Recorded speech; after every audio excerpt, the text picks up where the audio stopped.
اعوذ باللہ من الشیطان الرجیم بسم اللہ الرحمن الرحیم الصلاۃ والسلام علیکہ یا رسول اللہ الصلاۃ والسلام علیکہ یا حبیب اللہ صلی اللہ تعالی علیہ وسلم۔ کروڑوں درود ہوں اور سلام ہوں حضور اکرم صلی اللہ تعالی علیہ وسلم پر اور ان کی آل پر۔ السلام علیکم ناظرین حضرات، یووا صوفی مشن میں آپ سبھی کو خوش آمدید۔ جیسا کہ آپ لوگ جانتے ہیں کہ ہم کئی ویڈیو ولایت کے اوپر بنا چکے ہیں اور اس میں مولانا روم رحمۃ اللہ علیہ اور مولانا جلال الدین شویتی رحمۃ اللہ علیہ سے حوالے دے چکے ہیں اور دادا حضور مولوی عبدالحی شاہ چٹگامی رحمۃ اللہ علیہ سے بھی حوالے دے چکے ہیں۔ اب اسی کے اندر ایک اہم چیز اور ہم لے کر کے چلتے ہیں، اس موضوع کو تھوڑا سا روک کر کے اسی کو ہی اس کی ایک بنیاد کی بات لے کر کے چلتے ہیں، اور یہ دادا حضور مولوی عبدالحی شاہ چٹگامی رحمۃ اللہ علیہ نے درج کی ہے، صفحہ نمبر 114 پر ہے یہ۔ تو دادا حضور فرماتے ہیں اور انہوں نے قرآن کی ایک آیت درج کی ہے، اور اس آیت کے ترجمے میں دادا حضور نے لکھا ہے کہ میں تم سے قرآن کی اجرت نہیں چاہتا مگر اپنے اہل بیت کی محبت چاہتا ہوں۔ بس حضرت صلی اللہ علیہ وسلم کے اہل بیت سے محبت رکھنا اولین فرائض میں سے ایک ہے۔ یہ کون کہہ رہا ہے؟ یہ دادا حضور نے قرآن کا ترجمہ لکھا ہے۔ یہ اللہ کہہ رہا ہے کہ میں نے تمہیں قرآن دیا،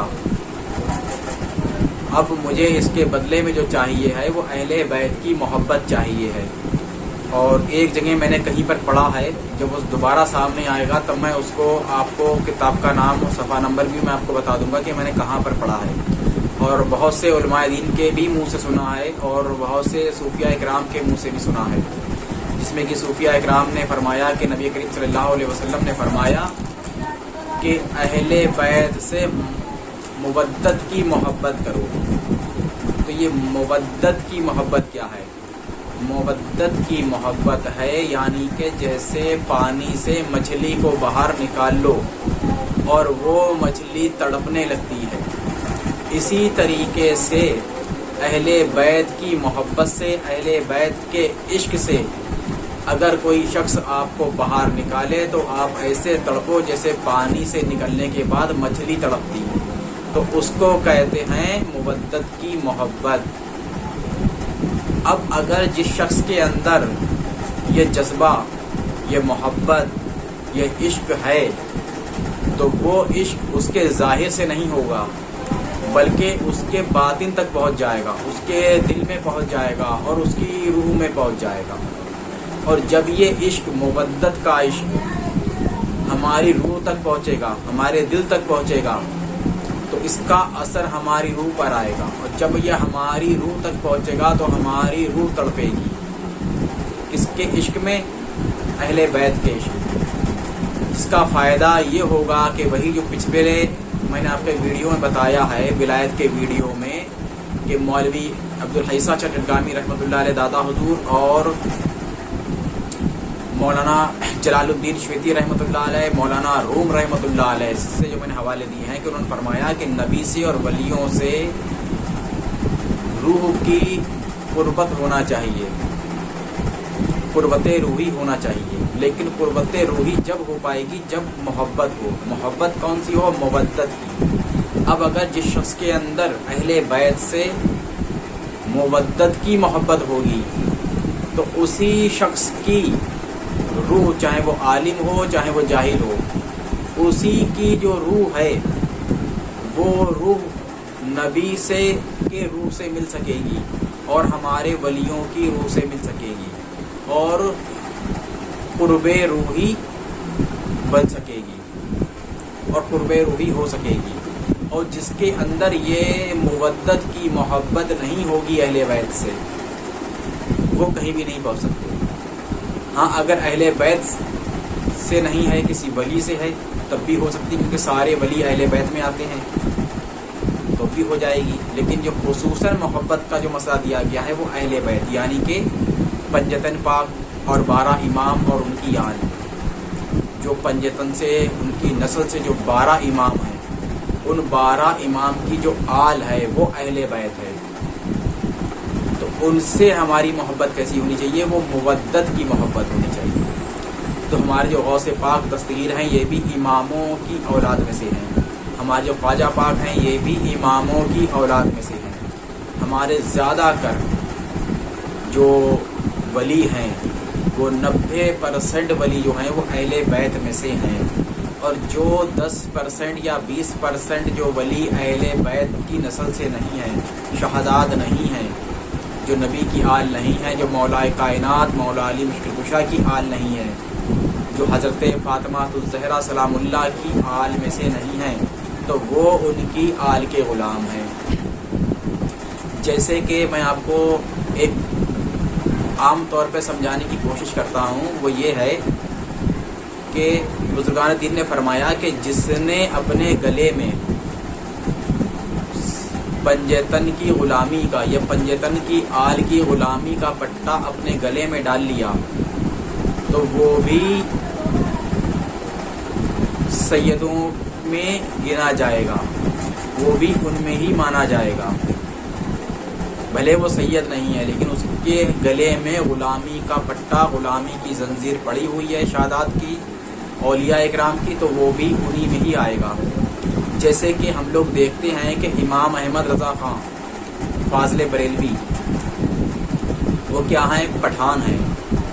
اور ایسے ویسے پٹھان نہیں ہے، کندھاری پٹھان ہے کابل کے. کون؟ اعلیٰ حضرت. پورا ہندوستان تو کیا پوری دنیا اعلیٰ حضرت کو جانتی ہے. لیکن جب ان کا نام لیا جاتا ہے تو کیا کہتے ہیں؟ سیدی اعلیٰ حضرت. اب سیدی اعلیٰ حضرت کیوں کہا جاتا ہے؟ کیونکہ اعلیٰ حضرت نے مہرائرہ شریف جا کر آل علی، آل فاطمہ الزہرا سلام اللہ علیہ کا غلامی کا پٹا، ان کی آل کی غلامی کا پٹا اپنے گلے میں ڈالا اور خوب اچھی طریقے سے ڈالا، جس کے بیس پر ان کے سلسلے کے لوگ، بریلوی سلسلے کے لوگ جو بریلویت کو فالو کرتے ہیں، وہ سب ان کو سید کہتے ہیں. اور جب سلام پڑھتے ہیں تو سلام میں بھی پڑھتے ہیں سیدی اعلیٰ حضرت پہ لاکھوں سلام.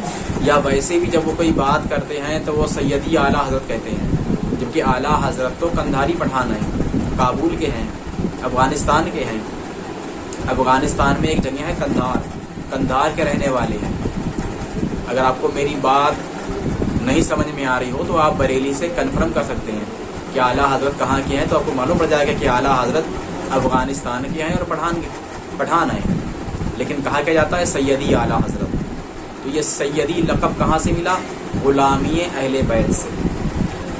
اسی طریقے سے جو لوگ اپنے گلوں میں پٹے ڈال لیتے ہیں، اللہ ان سب کو سیدی میں شامل کر لیتا ہے اور ہمارے پنجتن پاک ان کو بھی ولایت عطا فرما دیتے ہیں. جو لوگ اہل بیت کی غلامی کا پٹا اپنے گلے میں ڈال لیتے ہیں. جیسے کہ ایک گھر ہے، گھر کے اندر مثال طور پر آپ کو بتاتا ہوں کہ گھر کے اندر کون جا سکتا ہے؟ کسی کا گھر ہے، آپ کا گھر ہے، آپ کے گھر میں کون داخل ہو سکتا ہے؟ آپ کے گھر میں صرف 2 لوگ داخل ہو سکتے ہیں، ایک آپ کے گھر والے، دوسرا آپ کے نوکر. اور آپ کے گھر کے لوگوں کے بعد اگر سب سے زیادہ کسی کے لیے آپ کے اندر اگر فیض ہوگا تو وہ گھر کے نوکروں کے لیے آپ کے اندر فیض ہوگا. کہ آپ جو سب سے زیادہ فائدہ پہنچائیں گے اپنی فیملی کے بعد، اپنے گھر والوں کے بعد، وہ اپنے گھر کے نوکروں کو، اپنے گھر کے غلاموں کو فائدہ پہنچائیں گے. کیونکہ وہ آپ کے منہ لگے ہوئے ہیں، آپ کی غلامی میں ہیں، آپ کی ہاں میں ہاں کرتے ہیں، آپ کے ہر حکم کو سر جھکا کے مانتے ہیں، آپ کی خدمت کرتے ہیں، آپ کی آل کی خدمت کرتے ہیں.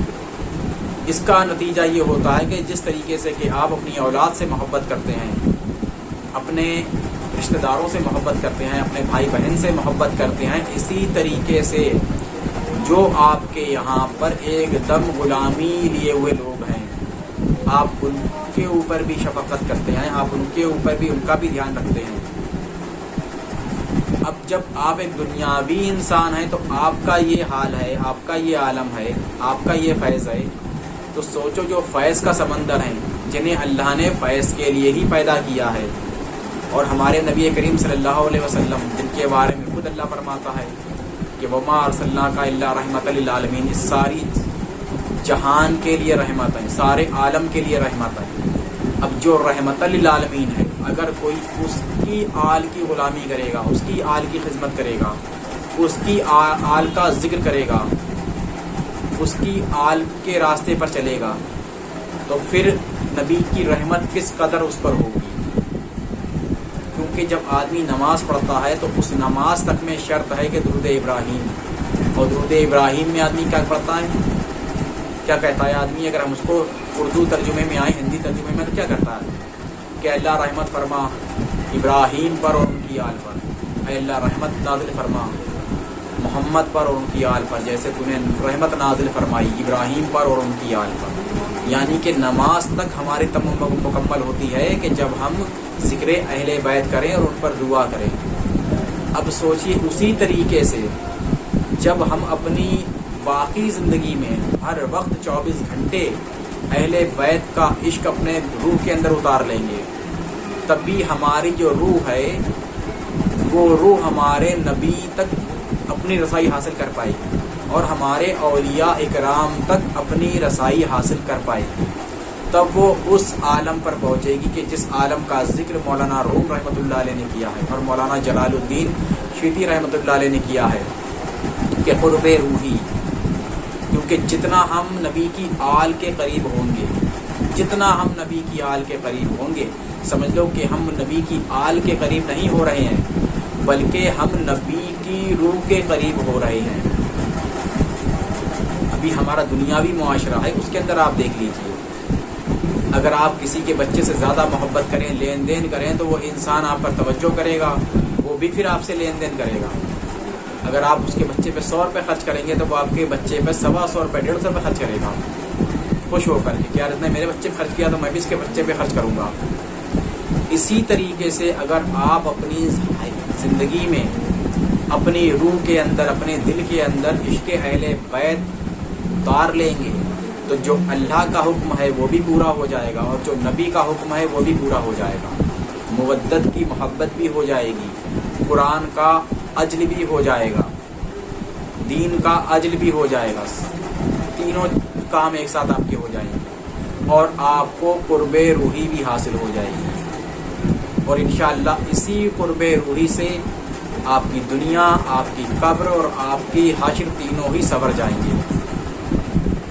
تو میری آپ سے گزارش ہے کہ دعا کیجیے آپ میرے لیے کہ اللہ مجھے بھی اہل بیت کا عشق عطا فرمائے، اور اللہ آپ لوگوں کو بھی اہل بیت کا عشق عطا فرمائے، اور اس قدر عطا فرمائے جیسا کہ عشق کرنے کا حکم ہے کہ مودت کی محبت کرو، ایسی محبت کہ جیسے مچھلی پانی سے نکال دو تو تڑپنے لگتی ہے، ایسے ہی اگر کوئی ہمیں عشق اہل بیت سے نکالے تو ہم تڑپنے لگیں۔ اور میرے بھائی جب عشق اہل بیت سے ہوگا تو دین کا جذبہ 24 گھنٹے آپ کے دل میں اور آپ کے دماغ میں ہوگا۔ کبھی بھی آپ گستاخ رسول سے گھبرائیں گے نہیں، کبھی بھی آپ دین کے دشمنوں سے ڈریں گے نہیں۔ آج جو سب سے بڑا نقصان جو ہے وہ یہی ہے کہ مسلمانوں میں جماعتیں بنا کر مسلمانوں سے اگر کچھ چھینا گیا ہے تو وہ قرآن چھینا گیا ہے، اگر کچھ چھینا گیا ہے تو وہ عشق اہل بیت چھینا گیا ہے۔ یہودیوں کی، عیسائیوں کی یہی مشن تھا۔ اب قرآن ایسے تو چھین لی دیا انہوں نے کہ آپ کے ہاتھ میں سے قرآن چھینا ہو، انہوں نے وہ قرآن نہیں چھینا جو کاغذ کا قرآن تھا آپ کے ہاتھ میں، انہوں نے آپ کے ہاتھ سے، آپ کے دلوں سے وہ قرآن چھینا کہ جس قرآن سے آپ کو قرآن کی عظمت آپ کے دل میں تھی، جس قرآن سے آپ کو اللہ کا خوف، اللہ کی محبت، رسول کی محبت اور عشق اہل بیت تھا، وہ آپ سے چھین لیا۔ یعنی کہ آپ سے سیاہی کا لکھا کاغذ کا قرآن نہیں چھینا گیا ہے، جو عیسائیوں کا مشن تھا وہ انہوں نے پورا کیا۔ اور آج پوری دنیا میں مسلمانوں کا کیا حال ہے کہ مسلم حکومتوں میں مسلمانوں کو گھس کر غیر مسلم کافر مار رہے ہیں۔ آج وہی چیز ہمارے ملک کے اندر بھی ہے کہ ہمارے ملک کے اندر جگہ جگہ مسلمانوں پہ ظلم ہو رہا ہے، مسجدوں کو توڑنے کی باتیں کی جا رہی ہیں۔ کیا ہے یہ؟ کیونکہ ہمارے مسلمان مردہ ہو چکے ہیں، مردہ کیوں ہو گئے؟ کیونکہ ان سے عشق اہل بیت چھین لیا گیا، ان سے عشق مصطفیٰ چھین لیا گیا۔ تو میرے بھائی عشق اہل بیت کو اپنائیں، عشق مصطفیٰ کو اپنائیں، اور جیسے ہی آپ عشق مصطفیٰ اپنا لیں گے، اس کو اپنے اندر اتار لیں گے، اپنی روح میں اتار لیں گے، عشق اہل بیت اپنی روح میں اتار لیں گے، تو انشاءاللہ پھر آپ کو کسی کا خوف، کسی کا خطرہ نہیں رہے گا۔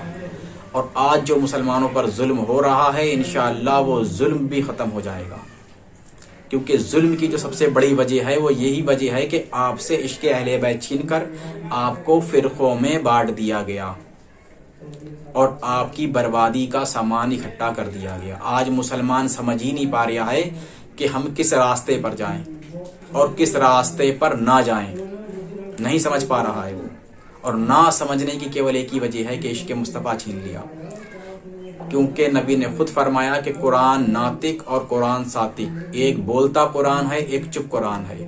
تو جو تمہارے ہاتھ میں موجود ہے وہ چپ قرآن ہے، اور جو تم سے چھینا گیا ہے وہ بولتا قرآن ہے، جو پہلے تمہارے سینوں کے اندر، بھلے تم جاہل تھے پر تمہارے سینوں کے اندر عشق کے ذریعے بول رہا تھا، تمہاری زبان جاہل تھی پر تمہارا روح جاہل نہیں تھی۔ آج تمہاری زبان پڑھی لکھی ہو گئی ہے، تم پڑھے لکھے ہو گئے ہو، لیکن تمہارا دل مردہ ہو گیا ہے، جاہل ہو گیا ہے۔ تم پڑھے لکھے ہو گئے ہو لیکن تمہاری روح مردہ اور جاہل ہو چکی ہے۔ تو میرے بھائی ان جاہل روح کو پڑھاؤ اور اس جاہل دل کو پڑھاؤ، اور یہ جاہل دل تبھی پڑھ پائے گا جب عشق اہل بیت اور عشق مصطفیٰ تمہارے اندر ہوگا۔ لیکن اس عشق مصطفیٰ تک پہنچنے کے لیے، عشق اہل بیت تک پہنچنے کے لیے فرقہ پرست نہیں تمہیں پہنچائیں گے، یہ تمہیں صوفیہ اکرام، ولی اللہ، بزرگان دین پہنچائیں گے، اور ان کی کتابیں تمہیں پہنچائیں گی۔ تو جیسا کہ میں نے پچھلے ویڈیو میں بھی آپ سے کہا کہ ہم مسلمان بن کے پیدا ہوئے ہیں اور ہمارا فرض ہے کہ ہم مومن بن کے مر جائیں۔ اگر مومن نہ بن سکے تو کم سے کم مسلمان بن کے تو مر ہی جائیں۔ ایسا نہ ہو کہ ہم وہابی، دیوبندی، سنی، شیعہ، اہل حدیث، اہل قرآن مار تمام فتنوں میں پڑھ کے مر جائیں۔ پتہ چلا ہمیں اٹھایا تو گیا، آواز تو دی گئی امت محمدی کو، ہمیں پتہ ہی نہیں، کیونکہ ہم تو اس خواب میں لیٹے ہوئے ہیں کہ ہم نے تو وہابی کہہ کے آواز دی جائے گی، ہمیں تو سنی کہہ کے آواز دی جائے گی، ہمیں تو اہل حدیث کہہ کے آواز دی جائے گی۔ نہیں بھائی، وہاں یہ سب نہیں چلے گا۔ تو آئیے راستے پر، راہ راست پر آئیے، اور بزرگان دین کی کتابیں کھول کر دیکھیے، سب کچھ آپ کو مل جائے گا، کچھ چھپا ڈھکا نہیں ہے، اور حق کا راستہ اختیار کیجئے۔ انشاءاللہ میری دعا ہے آپ سے کہ آپ میرے لیے دعا کریں کہ اللہ مجھے علم و عمل اور عقل روحانیت عطا فرمائے اور صحیح راستہ عطا فرمائے، اور انشاءاللہ اللہ آپ کو بھی صحیح راستہ، علم و عمل اور عقل عطا فرمائے۔ اسی کے ساتھ آپ سے میری گزارش ہے کہ اگر آپ نے میرے چینل یووا صوفی مشن کو سبسکرائب نہیں کیا ہے تو سبسکرائب کر لیں، لائک کریں، شیئر کریں، کمنٹ کریں، جو بھی کچھ آپ کو سمجھنا ہو اس کے لیے آپ ہمیں بتائیں۔ انشاءاللہ اگر ہم آپ کو سمجھا سکیں تو ہم اس کو سمجھانے کی کوشش ضرور کریں گے۔ اور جیسا کہ میں نے آپ سے کہا تھا کہ یووا صوفی مشن آنے والے وقت میں بہت طرح کے خدمات آپ تک پہنچائے گا۔ انشاءاللہ اس کی ہم تیاری بہت جلدی شروع کرنے والے ہیں، اور یہ کام بہت جلدی شروع ہوگا، پر آپ لوگوں کے ساتھ کی بہت زیادہ ضرورت ہے، کیونکہ آنے والے وقت میں جیسے کام بڑھائیں گے ہم تو ہمیں ایک ٹیم کی بھی ضرورت پڑے گی، بڑی ٹیم کی۔ تو اس لیے آپ لوگ ابھی فی الحال تو سبسکرائب کے ذریعے ہم سے جڑیے، اس کے بعد انشاءاللہ جیسے جیسے ہمیں ضرورت پڑے گی ہم آپ سے مدد مانگیں گے انشاءاللہ، اور پھر آپ تک پہنچنے کی کوشش کریں گے۔ اور یووا صوفی مشن آنے والے وقت میں بہت کچھ کرے گا، کیونکہ یووا صوفی مشن ایک چینل نہیں بلکہ ایک مشن ہے۔ انشاءاللہ اسی کے ساتھ میں اپنی بات کو ختم کرتا ہوں۔ اللہ حافظ۔